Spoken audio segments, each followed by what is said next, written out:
we were talking about the pressure that both teams may be feeling tonight, the Mavericks and the Timberwolves. And we agree that most of the pressure is on the Timberwolves because, simply put, they're in the do-or-die situation.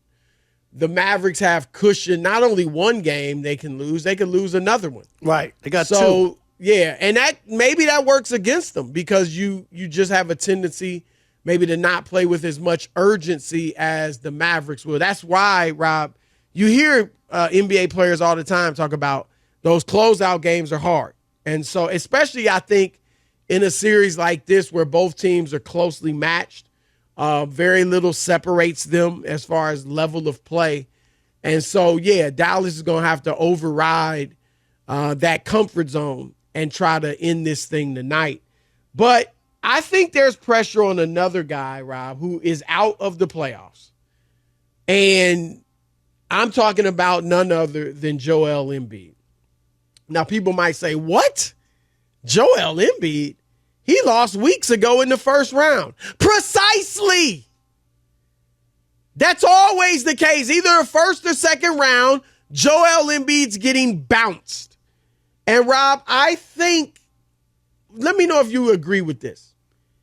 I think most people would say that the best four players in the NBA are Nikola Jokic, not in order, Luka Doncic, Giannis Antetokounmpo, and Joel Embiid.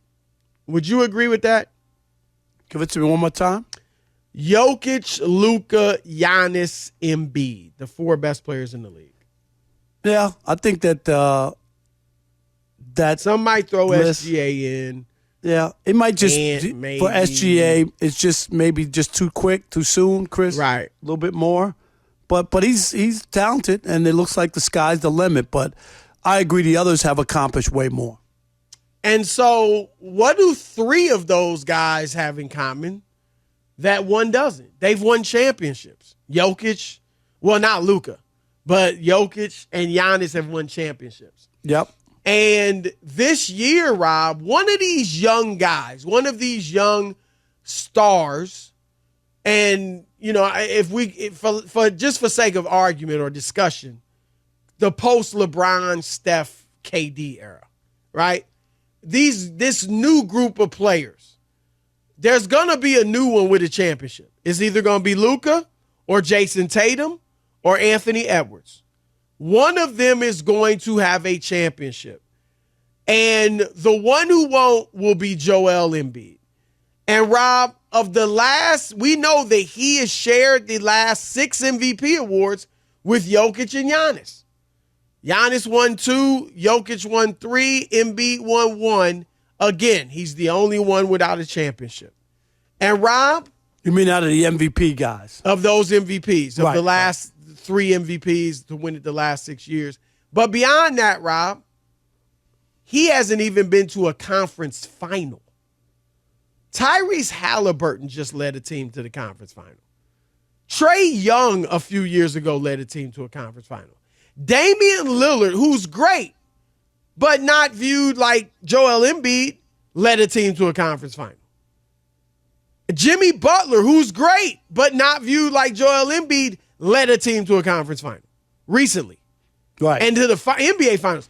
Rob, you know that Embiid is the only MVP ever never to reach a conference final. At least Steve Nash got to the conference finals.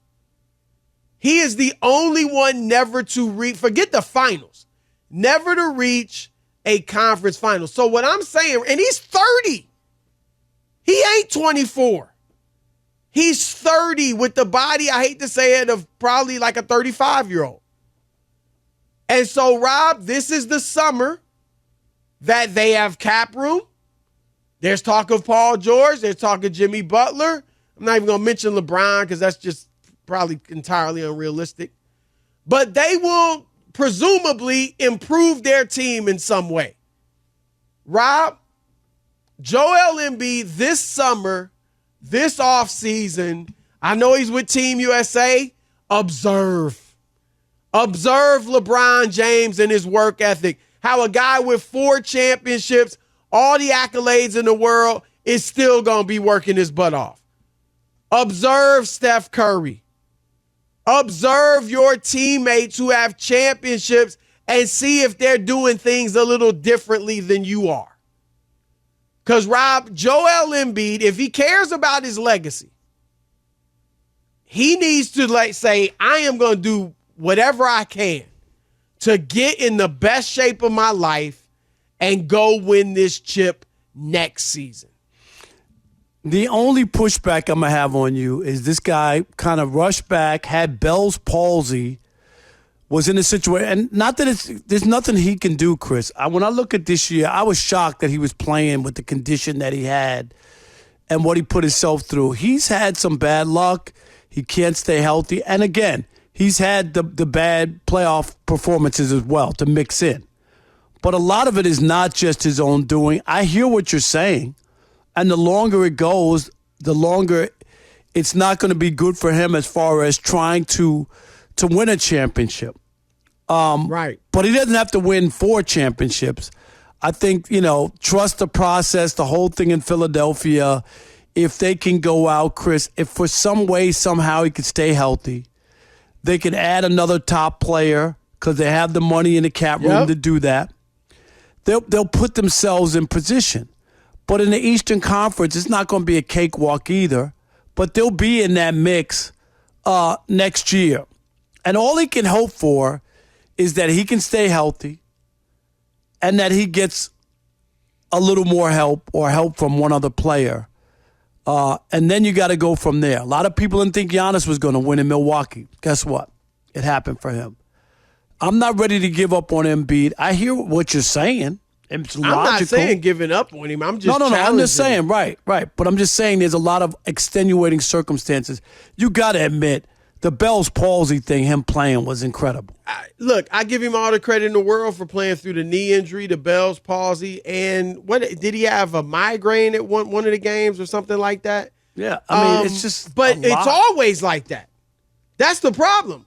I can even overlook this season. It's always, whether it's something. And that's what I mean, Robin. I don't know what his workout regimen is like. But that's why I'm saying I know what LeBron's is like. I know what Steph's is like. And some guys, Rob, they're just injury prone. We talk about Kawhi all the time. Is that Embiid? Maybe. Maybe it doesn't matter how hard he works. Maybe he's just not built to play 100 NBA games in a season. Okay. But this is that's what your job requirement is. And when you're that great, this dude is great. If he could, and I agreed on it, he needs to win one, Rob. Just one. No, I Moses agree. Malone won one with Dr. J as a teammate, and it changed his legacy. And so he just needs one. I'm not expecting him to be Jokic. I mean, heck, Jokic only has one. Giannis only has one at this point. So, just get one, but he's not even been close, Rob. And the level of player he is, the caliber of player he is, this is just unacceptable. He's probably, and Rob, we know how great Patrick Ewing was. Embiid, I like to say his game, I describe it as a lazy game because it looks lazy out there, even though he's incredibly effective. But he probably better than Patrick. Painful for me to say that. But scores more, is won an MVP. Patrick never did that. But Patrick Ewing, even though and we know, Rob, how much he has been dogged because he never won a championship. He at least got a team to the finals. He went twice. I mean, when he was hurt later on. But the other career, one, he got them there. And they were battling Olajuwon, and it went 7. And it went 7 games, and you know what? And I'm not trying to, Chris, make an excuse. Your 2 guard shoots 2 for 19. You know what I mean? Just 0 for 11 from 3. Wasn't he 0 for 1 for 11 or whatever it was? It just was a. And they only lost by 6. right? They only lost by 6. if he wins that game, and Elijah Wan outplayed Ewing, but Ewing played well. It wasn't like he got destroyed. No. He played well. And Rob, had they won that series, it would have changed.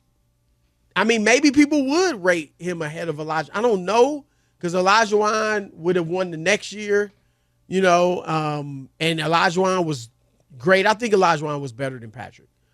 But Rob, right now, Patrick, at least, like I said, at least he got to the finals. At least he spent a little time in the conference finals. Embiid can't even say that in the weaker of the two conferences. So I do think, right, like I said, what I'm challenging Embiid to do is just get on the best program he can. And if he still can't stay healthy, then hey, it just isn't meant to be. But you have to give yourself the best shot of being healthy. Like I said, if you care about your legacy, because right now, Rob, there's not much of a legacy. Yes, MVP. Yes, Hall of Famer. But for a guy as good as he is, for a guy that has to watch the other two great big men in the league, Giannis and Jokic, have one. Oh, and so does Anthony Davis. He's the only great big in the league without a ring. That should eat him up. So if you have to go vegan or whatever it is you need to do it.